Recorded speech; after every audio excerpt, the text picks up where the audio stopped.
Bienvenue dans la bibliothèque de la Chaumière. Super.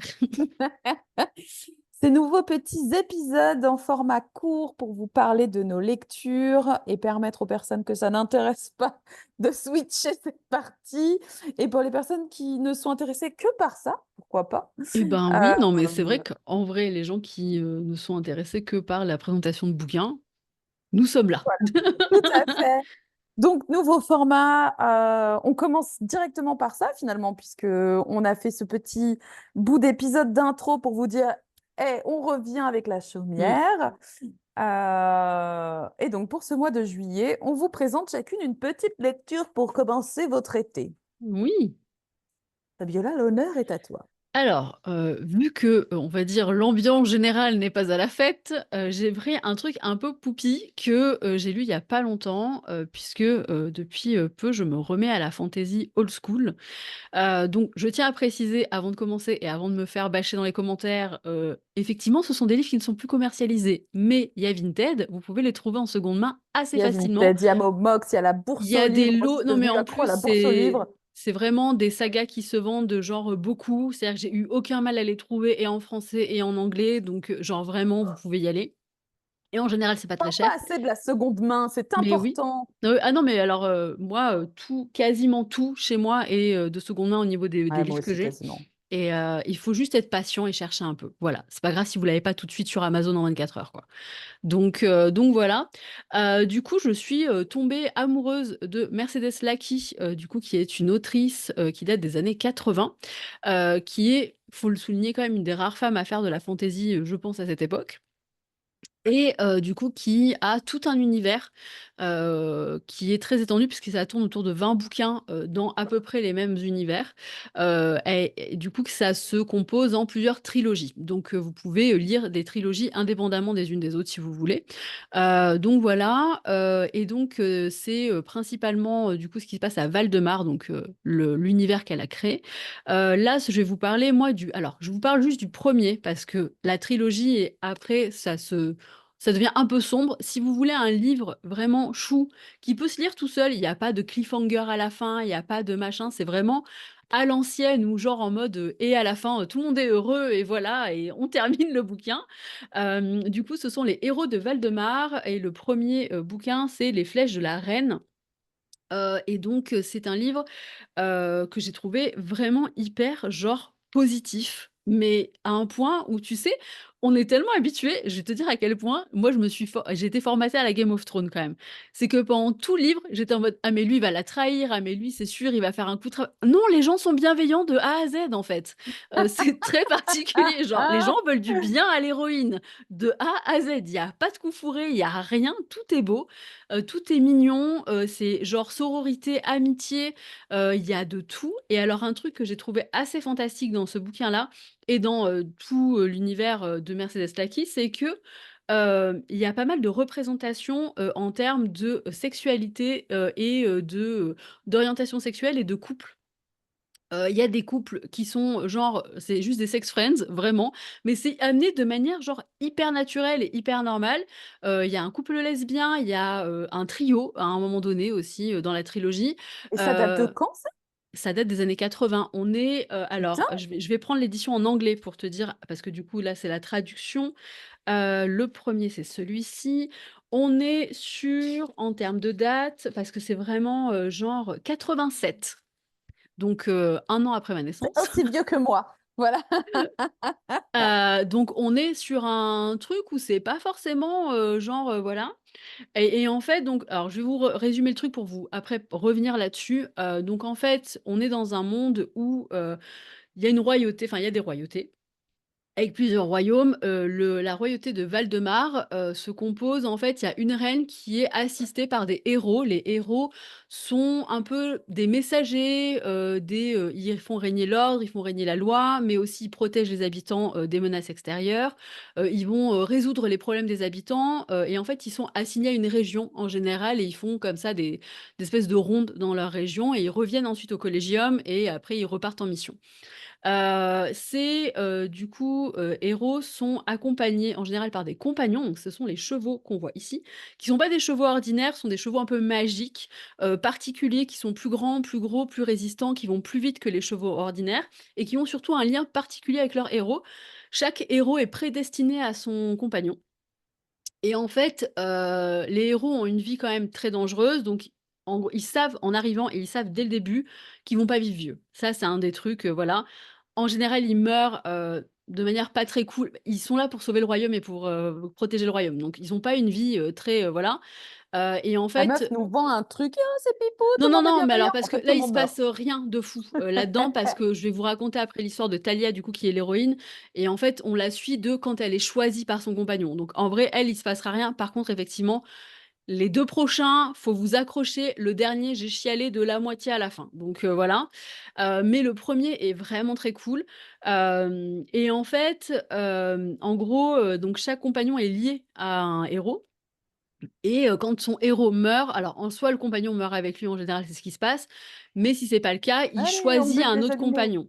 Ouais, il choisit un autre compagnon et en fait enfin, il choisit un autre héros et c'est pas automatique et c'est pas direct. C'est vraiment quand le héros soit est prêt, soit né et donc à place. C'est lui, ça va être il va être choisi et cetera. Et donc on suit Talia, une jeune fille qui vit dans un bled, donc ça s'appelle chez les Holt. C'est un univers qui se rapproche vachement, de, ce qu'on peut retrouver chez les Mormons, chez nous, voilà, en termes de D'accord. dynamique. Et en fait, donc c'est un truc très patriarcal. Les hommes marient plusieurs femmes, les filles sont choisies à l'âge de 13 ans pour être, en général, mariées soit à un mec bien plus vieux qu'elles, soit à un autre gars de leur âge et cetera. Enfin voilà. Oui, il y a bonne ambiance au début, on est d'accord. Talia, elle est très malheureuse parce que c'est quelqu'un qui n'adhère pas du tout au code, de sa famille, qui est souvent battue, qui est souvent rejetée. Elle comprend pas pourquoi elle est différente, elle a beaucoup de mal à s'intégrer et en fait, on la retrouve le jour où, elle va être, ben, amenée par son père où il lui dit: «Écoute, tu as 13 ans maintenant, faut que tu enfin, faut qu'on te marie à quelqu'un». Elle, elle veut pas du tout, donc elle s'enfuit. Talia, c'est en plus quelqu'un dans sa famille qui est très particulier parce qu'elle a appris à lire alors qu'elle ne devrait pas et elle lit, en fait, les légendes des héros. Du coup, elle lit, la légende de Vaniel qui est un héros mage qui est très connu, dans leur univers et donc elle, son rêve, c'est d'être un héros et elle veut que ça et donc elle s'enfuit et pendant sa fuite, un compagnon qui s'appelle Roland, du coup, la rejoint et est en mode: «Bah, gars, monte sur moi, c'est je te choisis». Donc voilà. Du coup, elle s'en va au collégium de Val-de-Marne, sauf qu'elle, sur la route, elle sait pas du tout pourquoi ce cheval en fait, elle est persuadée de ramener un cheval au collégium. Elle pense que le compagnon s'est perdu et elle se dit: «Bon, bah, je vais le ramener et puis après, bah, je retournerai chez moi vivre ma vie de misère», en fait.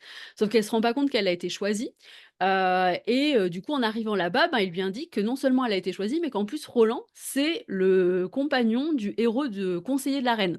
Donc en fait, Talia va devenir conseillère de la reine. Et donc, voilà, on va suivre du coup, Talia qui, ben, passe de son statut de jeune fille, ben, qui est complètement ignorante du monde parce que les Holt vraiment, ben, c'est pareil que les Mormons en fait. Elle sait pas en fait, elle connaît les légendes, mais elle sait pas qu'elle a été choisie alors que normalement il devrait être elle devrait être informée de ça.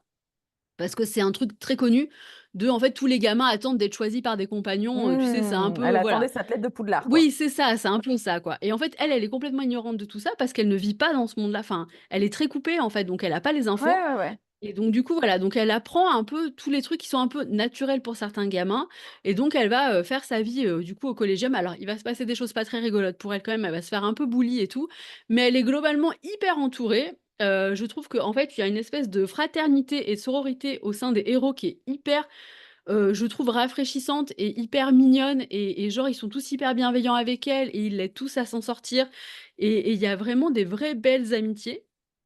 Et il y a surtout ce truc effectivement de, en fait, les héros, ben, sont entre eux, on va dire, ils peuvent tomber amoureux. Alors il y a, ce qu'on appelle l'âme sœur qui est possible, mais en fait, ils peuvent avoir plusieurs partenaires, en fait, ils peuvent aimer autant les filles que les garçons et c'est vraiment hyper libéré, hyper, voilà et c'est amené hyper naturellement. Genre c'est normal en fait et j'ai trouvé ça ouf quand j'ai commencé à lire et qu'ils commençaient à parler de ça, j'ai tourné la page, je me dis: «Mais attends, mais c'était publié quand ce truc?» Et en fait, 87 quoi, donc Ouais, hyper en genre, avant, sur vraiment son temps pour incroyable. ce genre de Ouais, sujet, quoi. non mais ouais, enfin, parce que vraiment la manière dont c'est amené, c'est genre là notre société actuelle quoi. Enfin, il y a vraiment le même truc quoi. Donc du coup voilà. Super. Voilà, donc lisez Bah, ça m'a donné Mercedes envie du Lackey. coup, merci. Oui! Et alors, enfin, alors, on m'a fait comprendre, je crois que c'était Nuit Fente, du coup, sur notre petit serveur, Discord, qui m'a dit qu'en fait, c'était pas hyper bien traduit, machin, et effectivement, du coup, j'ai pris, moi, les versions en anglais qui sont un peu plus grosses et effectivement, il manque des parties et on Ah le sent. waouh! Ouais, ouais, ouais, c'est pas, alors, c'est 100 pages, hein, mais enfin, c'est 100 pages. Bah oui, Oui, oui, quand même, et en plus, la traduction, effectivement, des fois, on est en mode: c'est pas, voilà, c'est pas ouf les gars, tu le sens en le lisant sans avoir lu la VO, tu vois? Donc si mais c'est jamais chaud vous, qu'ils aient viré des parties en fait.